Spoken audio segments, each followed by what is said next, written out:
นะโมตัสสะภะคะวะโตอะระหะโตสัมมาสัมพุทธัสสะนะโมตัสสะภะคะวะโตอะระหะโตสัมมาสัมพุทธัสสะนะโมตัสสะภะคะวะโตอะระหะโตสัมมาสัมพุทธัสสะพุทธังธัมมังสังฆังนะมัสสามิ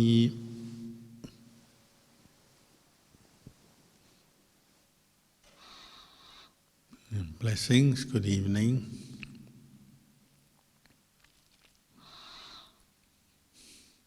Sometimes, or quite often, we are asked about how to help someone at the end of their life.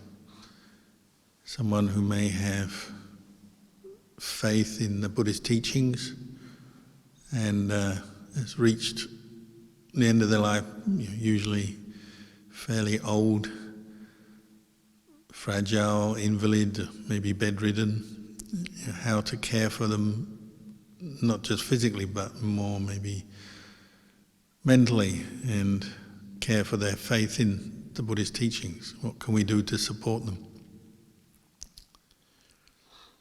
So I usually recommend, if they are in a room, most of the time or all of the time in one particular room somewhere, to find either a Buddha statue, small or bigger, or a picture of the Buddha that they can see. Put it on the wall or somewhere where they can see it is ideal.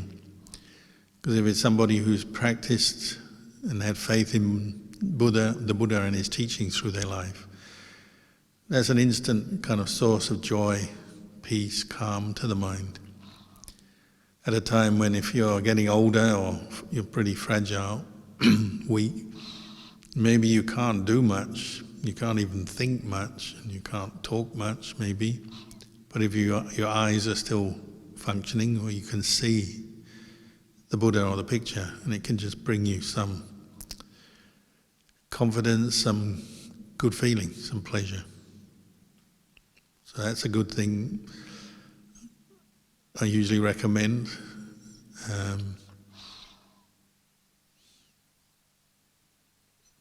Another one is if the person can still hear, if they're still conscious, then to get them listening to Dhamma teachings, even if only for short bursts.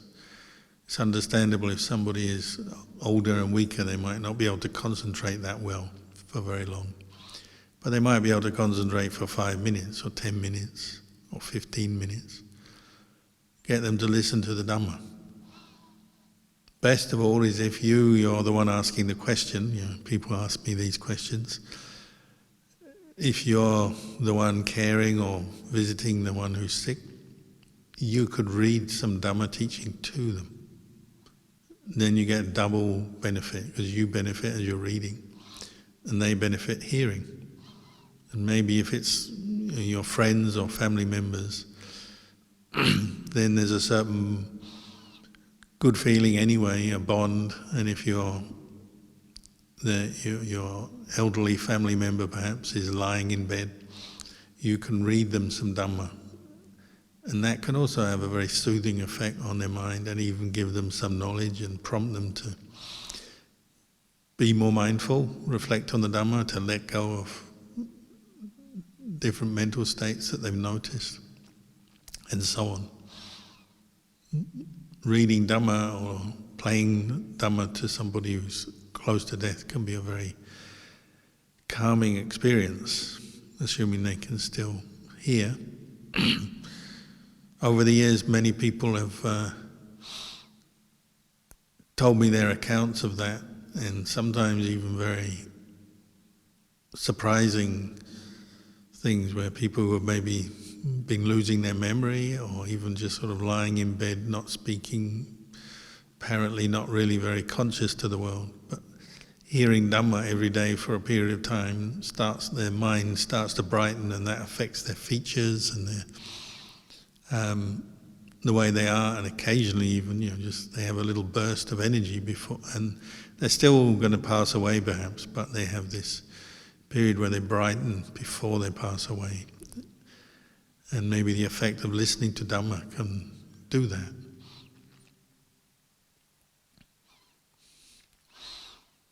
Of course, I imagine if you're listening to this, you're probably not at the end of your life, although who knows, we never know how long we've got to live. But for those who are living,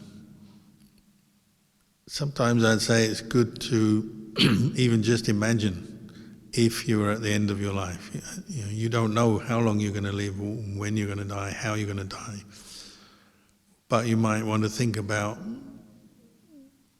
your state of mind before you die.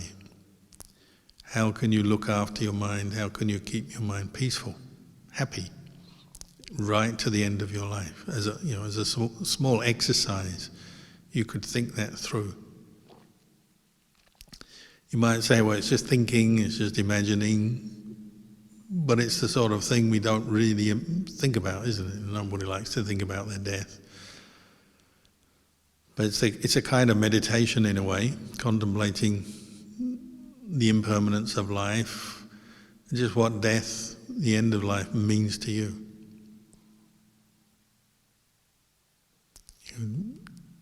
If you are able to sustain your attention on that theme for a little while, it could be any time, you don't have to be meditating, you could just be sitting somewhere or walking somewhere and thinking about it. And what does it mean? It means separation from everything you love and like. That's for sure, because when we die, you don't take anything in terms of people and property and possessions with you.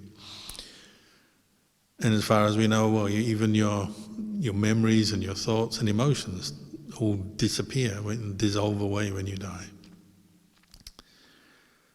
As far as the Buddha's teachings go, well, you may take your consciousness may go into a new life, but we haven't done that yet, we haven't experienced that yet, and lots of people are skeptical. So you don't really need to go that far, because that may bring up a lot of doubts, and then that makes you give up the whole exercise perhaps. So you don't need to go beyond the moment of death. But how do you want to die? That much is valuable and relevant.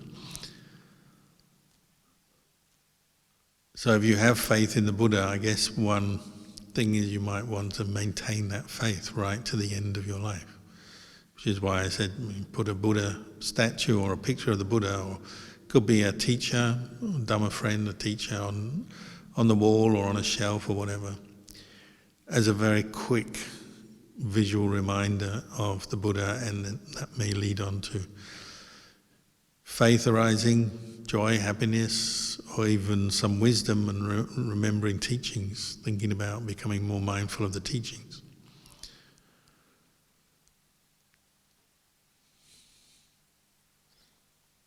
And if you think about the end of your life, how you want to die, how you want your mind to be at the end of your life, well, then that leads back to where you are right now. And hopefully you have many more years to do more good in your life in this world. But how do you want to live those years? How do you live out your time in this world? Because if you want to be happy and peaceful when you die, it's not going to happen as a random thing. It's not just going to come out of the blue. You have to create the causes and conditions for that through the way you live right now. And you can see right now where you're at in your life, however old you are, you may be young, you may be older, where you are right now in your life is accumulation of many experiences, decisions, things you've said and done, things that have happened in the past from when you were born up till now. And then from this moment to when you're finally going to pass away, that will be the next phase, the next step of your life, as it were. So what you do next, day by day, is going to affect you right up to the end of your life.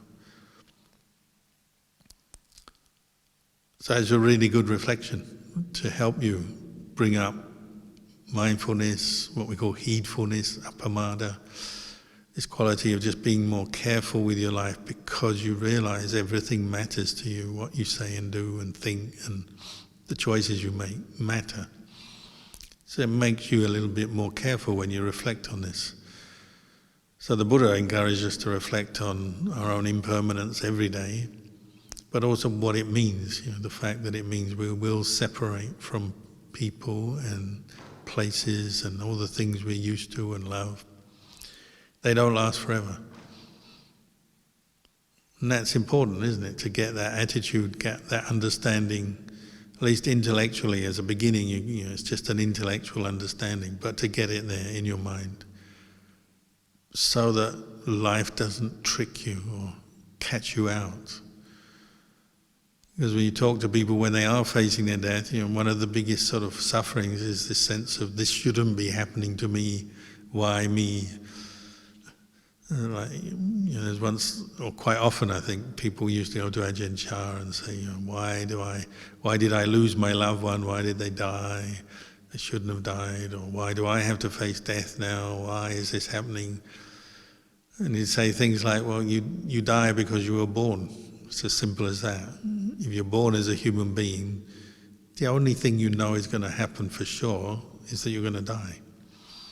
Everything in between is sort of an open book, isn't it? You've got choice, you've got decisions you can make, and if you do have faith in the Buddha and you listen to the teachings and you want to practice them, well, that will hopefully lead to many good things happening in your life. But it's an open book. It's up to you, isn't it? How you live. Sometimes just being born into the world itself is already enough to set us off. People say, I wish I was never born. When do we do that? It's usually when we're suffering, isn't it? We have some big problem, big suffering in our life, and we have this feeling, this shouldn't happen to me, I don't deserve this. But if you've been born, you have to accept what comes next. And even if you're fortunate, you have a lot of good karma from the past, a lot of merit, you may be born into a good set of conditions, circumstances, healthy body, kind, loving family, you have enough of all the things you need in life to get on in life, and things may go well for you, but at the very least you have to face the fact that your body is going to get older every day. Change from being a child to youth to middle age to old age to death. You can't escape that. It comes as a package. Again, as Ajahn Chah used to say, when we always get excited when a new baby is born, and we have, someone was telling me about, they went to a baby shower, which they had to explain to me, me being a celibate monk, I've never been to a baby shower, so they had to explain to me what it means. I'm thinking it's something like, do you bathe the baby or something? And baby shower, I still don't really know what it means. I think everyone brings some gifts for the new baby or something. But anyway, we all get excited and happy when a baby is born. But Ajahn Chah just said, but really we should be sad because the baby's going to die as well. But we don't want to think of that. No one wants to consider that. And yet it's absolutely true. So that's one part of life we already tend to brush aside, push away, because no one wants to think like that when a baby's born. And yet it's true. Once someone's born, they're going to die. Once you're born, you're going to be subject to sickness, aging. And in between birth and death, as we know, things can go wrong, things happen. You can't control this world and make it do what you want. So you're always having to face times and experiences where you don't get what you want and you get what you don't want in between, between birth and death. You're having to deal with that as well. So when we start saying, I don't deserve this, why is this happening to me, this isn't right, etc., when the mind can't accept some truth that's happening, that's what we have to remind ourselves. It's happening because I was born. Once you're born, things happen. And that may, when you're studying the Buddhist teachings and listening to the Buddha, practicing the Buddhist path, that may lead you on to think more about Nibbana. Because one of the characteristics of Nibbana is, we call it the unborn, the undying, the uncreated, and without suffering. So the highest happiness, we call in Buddhism, Nibbana Paramang Sukhang. the highest happiness is Nibbana. It means just reaching that point where your mind is no longer craving and clinging to the world, no longer creating the causes for future birth, more birth. That's the highest happiness. So you don't have to go through all these things again. Birth, aging, sickness and death, not getting what you want, getting what you don't want. That all finishes for one who reaches Nibbana. So it's considered the highest happiness. It's the goal of Buddhism. When people ask you, what do Buddhists believe in? What are they aiming for? That's what you're aiming for. But you really have to think about it. You have to think about birth and death, reflect on it, think about Nibbana, what it means. Because if you don't really contemplate it, just as a passing idea in your mind, it doesn't really grab you. The unborn, the unconditioned, the undying, it's like, what's that? It just doesn't make much sense maybe to you, because the world is full of the opposite. The world is full of the conditioned, the born, the created, and we're constantly following our desires to make things, do things, be somebody, create all kinds of happiness in this world. But we just get stuck there. We don't really look beyond it.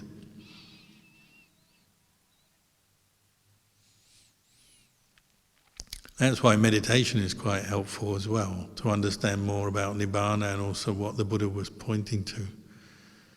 Because when you're meditating, you're starting to settle your mind.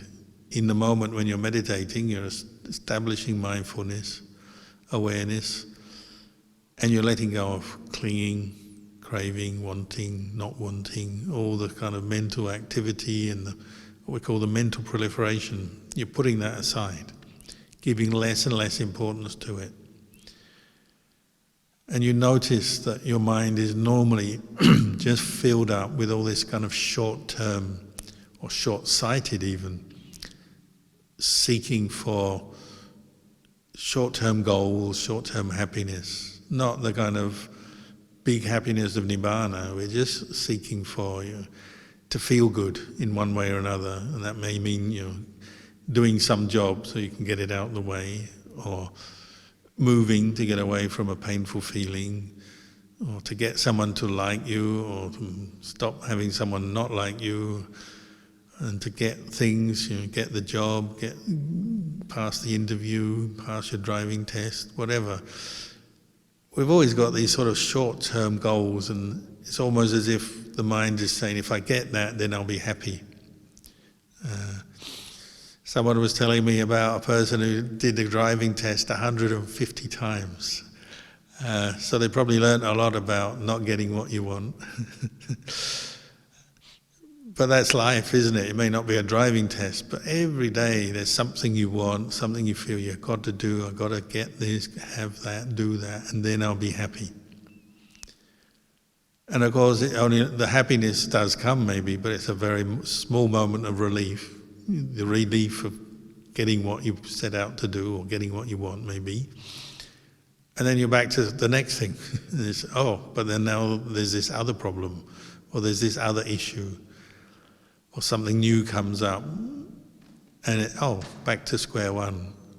So life in between birth and death seems to be just like a continuous chain of these little moments of trying to get what you want, and maybe even getting it, but then back into wanting to get something else, or get rid of something you don't want, or get something you do want, on and on and on, and it goes.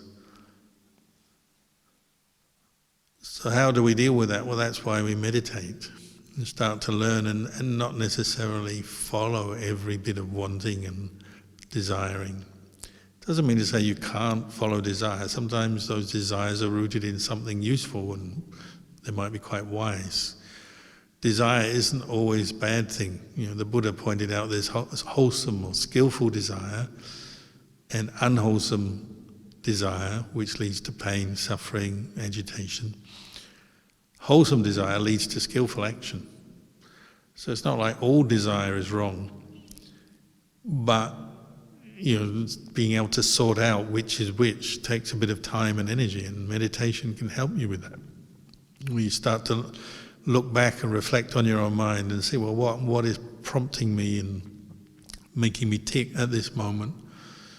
You might also realize there's layers of desire in your mind, and there's these very short-term things, like you just want to move if you're feeling uncomfortable, or you want to get a bit of food if you're hungry. These are kind of mundane desires which are constantly popping up. But then there's other desires, aren't there? There's some deeper, more profound desire to be something, or be somebody, or get some higher goal, sort it out, get it under your belt, achieve something. So there's many kinds of desires: short-term, long-term, small scale, large scale. And the more you meditate, the more you notice this, and how they're affecting you, and particularly how they can be bringing us stress and suffering. And you can see, well, if that's how things are running at the moment in your mind, today, right here, right now, when you meditate, whenever you are facing the end of your life, whether it's tomorrow or in 50 years' time, you just don't know,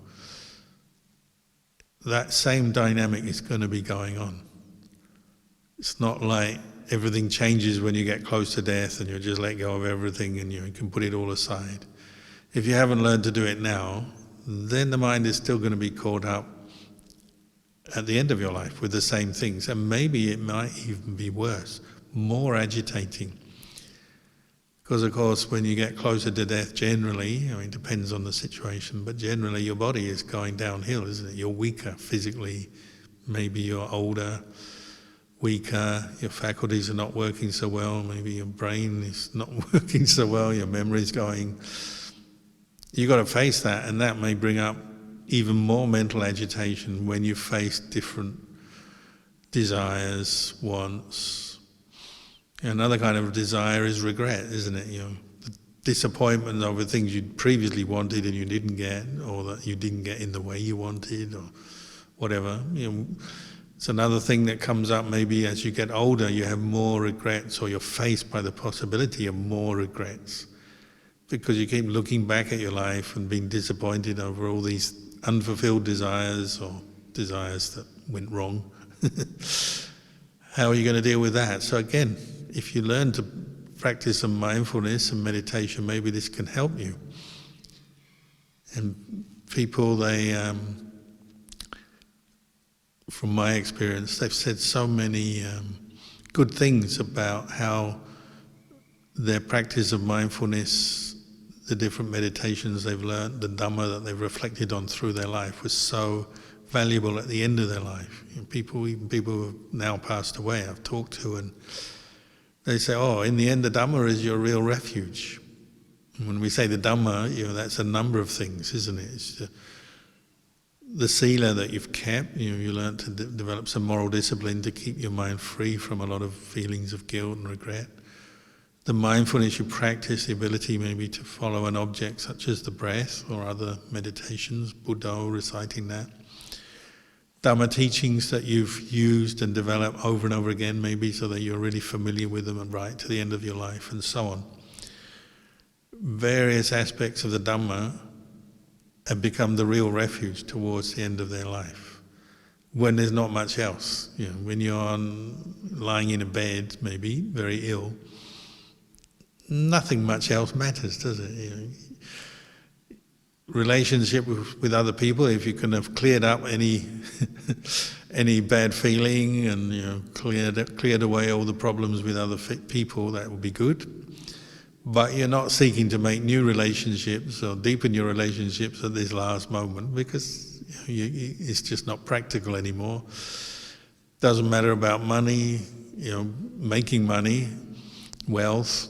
Of course, what people tend to do is start worrying who's going to get what, and again turn back and think about family, friends, and what's going to happen to their wealth, and that can be a big suffering. But what you're aiming for is to have this refuge of the Dhamma at the end, that you can really bring your mind to the present moment and free it from desires and attachments right to the very last moment that you're conscious, whenever that is, whatever the situation. That's your goal. To be able to see a Buddha statue or think of the Buddha right at the end would be a great blessing. Because when you think of the Buddha, you generally do drop a lot of your negativity, foolish desires, habitual desire, all the kinds of things that fill our mind. A lot of triviality, a lot of foolishness. Just drop it when you see the Buddha, when your mind calms down. A lot of anger, a lot of jealousy, all the sort of stuff that fills your mind from day to day through your life. You just see the Buddha and already it might drop away. Or you go to your meditation object, which would be the best of all. You drop away if you can stay with your meditation object. So we often talk about meditation as like practicing for the last moment of your life. But practicing right now, when you're strong, conscious, able to listen and reflect on the Dhamma, and then doing it through on a daily basis until whenever that moment is, and it may be a long time away, but you practice now, then you're preparing for that moment. And don't leave it till the end. I was also talking today about someone, people love to ask, they say, well, do any lay people actually realize the Dhamma? Well, yes, they do, but they have to be like this, people who have got one eye on Nibbana as the highest happiness, one eye on the fact that they won't live in this world forever, so then they've got the right perspective. They're not so caught up in seeking pleasures and wealth and the things of this world because they know they're temporary, and they turn more to the Dhamma. So there are those people right up to this day and age. So it just made me think of a few people, like they're even saying, my background and my knowledge is the forest tradition of northeast Thailand. Ajahn Kalyano in particular, but other monks and sanghas and lay communities associated with him, and then other teachers from his era. And there are people I've met myself or people I've heard of who have realized the Dhamma and become very peaceful and wise. So one particular model that maybe is less and less practiced nowadays, but traditionally one model in Buddhism is, as you go through life, if you do get a job and then you get a partner and then perhaps get kids, of course that brings up a huge amount of attachment and responsibility, and time and energy is diverted to all those things. And Dhamma practice gets difficult. But those people who seem to realize the Dhamma, even as they're bringing up their family, earning a living, doing all the normal things people do, they start to integrate their Dhamma practice into that. So keeping the 5 precepts as best they can. Meditating regularly, listening to Dhamma regularly, practicing dana, generosity, charity in different ways. So staying close to the Dhamma, even though they have to go out and work, they have to look after the kids, do all the things that they do. But they have a goal. When they've done these duties, then they're going to dedicate more time to the practice. And so that's one thing, the difference between someone who realizes the Dhamma and someone who doesn't realize the Dhamma is the one who realizes the Dhamma sticks to their goal. So they have maybe this idea, when I'm 50, 55 or even 60, when the kids have grown up, maybe left home, when everything is sorted, the job is done, then I will either ordain as a monk or a nun, or at least live more like a monk or nun, perhaps still as a layperson. And they make that goal and they stick to that goal. They complete it. A lot of people have that idea, but they never complete it. It doesn't come to be, and they spend their retirement or their old age doing other things, which is fine. Everyone's right, but it will slow you down, obviously, if you're heading towards Nibbana. You can go on that cruise around the world, but you'd have to be very disciplined to keep up good Dhamma practice on a cruise or whatever it is that we get up to in our old age. But maybe some people, the ones who seem to really realize the Dhamma, they stick to their plan and they take on precepts. So I know one lady who She was a disciple of Lumpur Sangwan, who's a monk I sometimes talk about. He's considered to be an arahant, and he was a monk at the same era, same age as Ajahn Chah, and Ajahn Chah really respected him, and he respected Ajahn Chah. He had one disciple, a granny, whose grandson was a monk. And that's why we know about her, because she lived very privately and just an ordinary citizen doing her thing, bringing up her family, but had great faith in the Buddha Dhamma Sangha. So she'd go to monasteries, she would meditate, she'd keep precepts and work until her family were grown up, her kids were grown up. And then she changed from keeping 5 precepts to keeping 8 precepts. And this was something she had aspired to do her whole life, but she knew she couldn't keep the 8 precepts when she was working and when the kids were young. So when the kids grew up, adults, working, left home, she started keeping 8 precepts. So that means she's celibate and no more need to travel around and eat in the evenings, no need for entertainments and wearing makeup and all that kind of stuff. So she simplified her life right down, kept the 8 precepts from the age of about 50, 55. Meditated a lot. She'd spend sometimes in the monasteries and sometimes at home, but living separate from the family. So probably what we'd call a granny flat in Australia, living in a separate room or a separate little building, a kuti in the backyard. Meditating, living simply, still interacting with people, but not so much that it disturbs her Dhamma practice. She could devote her time to the Dhamma practice. And meditating using the recitation of the word Buddha, which is a very common meditation object. So reciting Buddha, Buddha, meditating on that. And her mind would get peaceful. The factors of samadhi would arise, reciting Buddha. When the mind was very peaceful, she would drop the recitation of Buddha and the mind would just be clear and knowing the 5 khandhas, body and mind, body, feelings, perceptions, mental formations, sense consciousness, just knowing the 5 khandhas. Because if you train in mindfulness a lot, over and over again, your mind becomes very still, firm, calm. Then you can turn to contemplate these 5 khandhas. So she did that. So she said she didn't have perfect samadhi. She'd have times, days when things were going well and she was peaceful. Days when things were not going well, the mind was less peaceful. But overall, her skill with meditation and samadhi became very advanced. And she then started to contemplate the impermanence of the body. The fact that we all get old, get sick and must die, and this body is not a self, can't control it, can't keep it and make it do what you want. Contemplating the impermanence, particularly of Vedana, feeling, pleasure and pain, and how what's impermanent you don't really own because it comes and goes.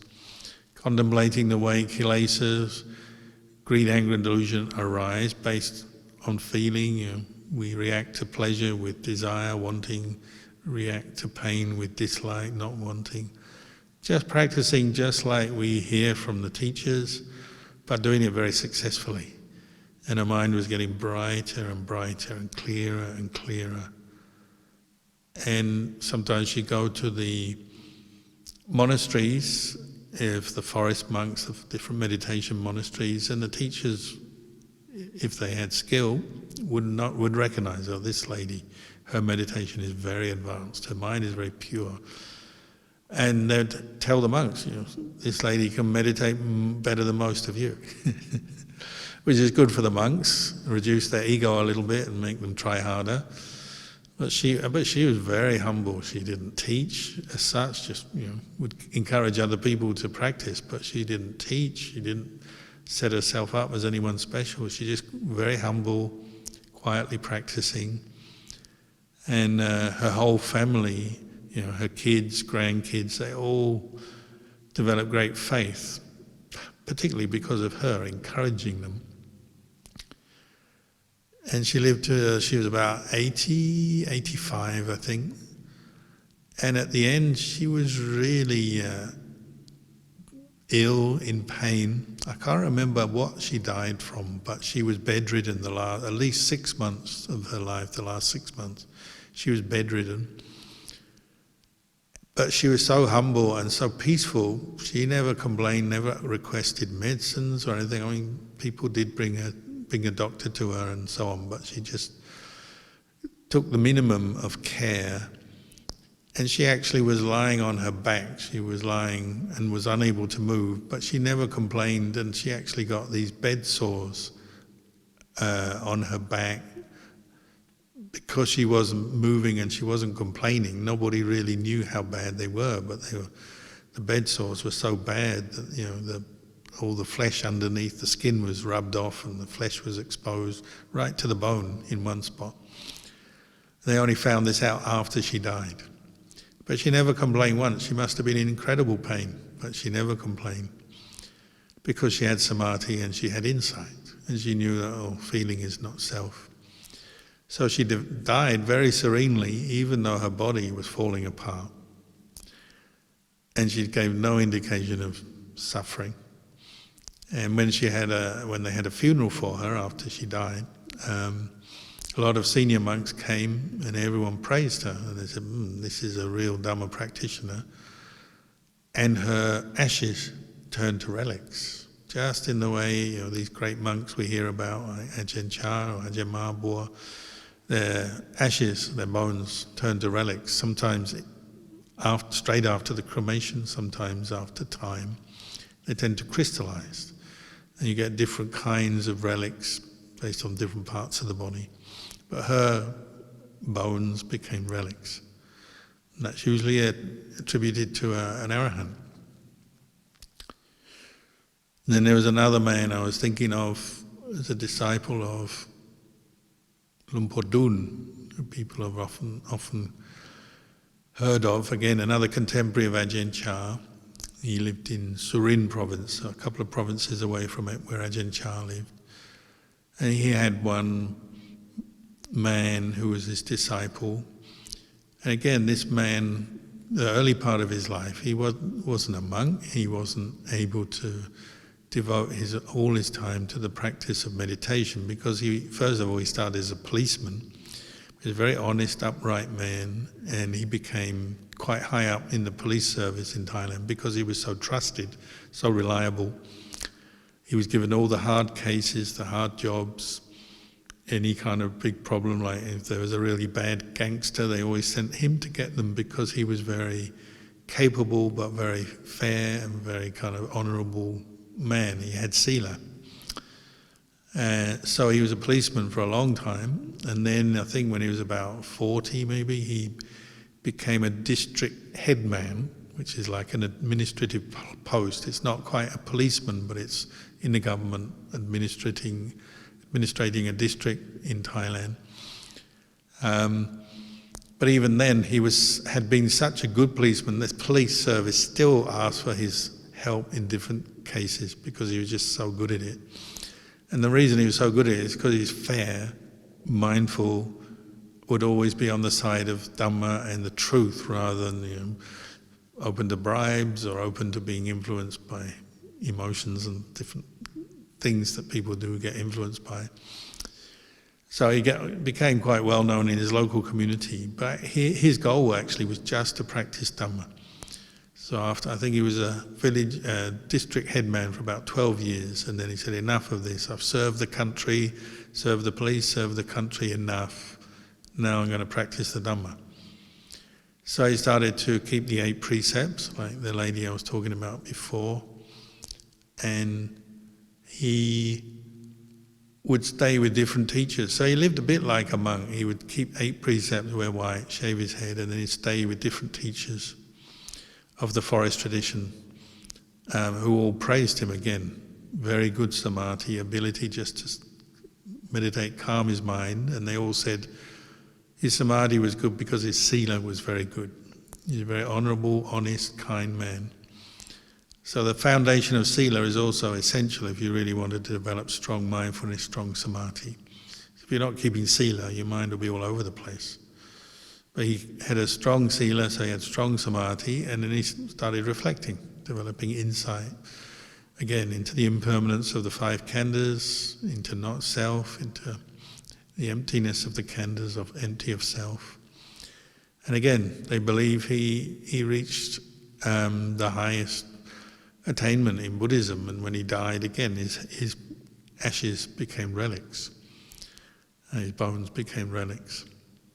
And all the teachers, such as Lumpur Fan, Lumpur Dun, praised him as really knowing his stuff, a genuine practitioner. But I remember these two, one thing they had in common is they're very kind of quiet, in the background kind of people, because they wanted to meditate and spend their time practicing the Dhamma. They'd spent the earlier part of their life raising family, serving the community, so they'd done that. Then they were spending their time more in meditation, more reclusive. I mean, they still did dana and they still interacted with people, but much quieter and certainly not very well known outside their limited circle. So maybe there's a reflection there, becoming, developing deep insight into the truth, refrain your mind from defilements, developing samadhi, keeping good precepts. You can do that and be totally in the background and quiet. No one will ever know about it, or maybe only your teacher and a few people will know about it. So maybe there's a lesson in that. So there are these people right up to the modern era who have realized the Dhamma to the highest level as lay people. But you see they sort of live more and more like a monk or a nun towards the end of their life, or towards the attainment of the highest level of insight. But they're all focused on Nibbana as their goal, and setting aside these short-term goals that we get, let our mind get cluttered up with. They keep the goal of Nibbana, letting go, purifying the mind in mind. And they make choices where they let go of a lot of maybe some of the comforts of life and some of the opportunities to do more, seek more worldly success and happiness. They reach a point where they let that go because it's not going to help you get to Nibbana, and it may even hinder or impede you getting to Nibbana. So they make that clear decision. They move from 5 precepts to 8 precepts, spend more time in monasteries with teachers, meditating and so on. They also have a certain fearlessness that comes, not fearlessness in the way of someone who's very strong physically and knows how to fight or something. Fearlessness in the sense they have good sila, so they've got no regrets, no guilt. Fearlessness because they're completely dedicated to the Buddha, the Dhamma, the Sangha. There's nothing else that is as important as Buddha, Dhamma, Sangha and practicing the Dhamma. And that gives you a lot of strength, and you get this sort of fearlessness from that. Fearlessness in the sense of not bothered too much by the obstacles that will come up, bit of pain, discomfort, going without, having to be patient with different things. It's that kind of fearlessness, not the fearlessness of going to attack other people or something like that. It's different. The fearlessness of just being focused, one-pointed on Nibbana, and then just keep practicing for that goal. So that's just a couple of examples in the modern era of people who have realized the Dhamma as lay people. So it can be done. So today just talking a little bit about reflection on death and how to prepare for that, and then how to live a good life for Nibbana, the highest happiness. So maybe I'll leave the talk there, and if anyone has any questions, we can try to answer them afterwards.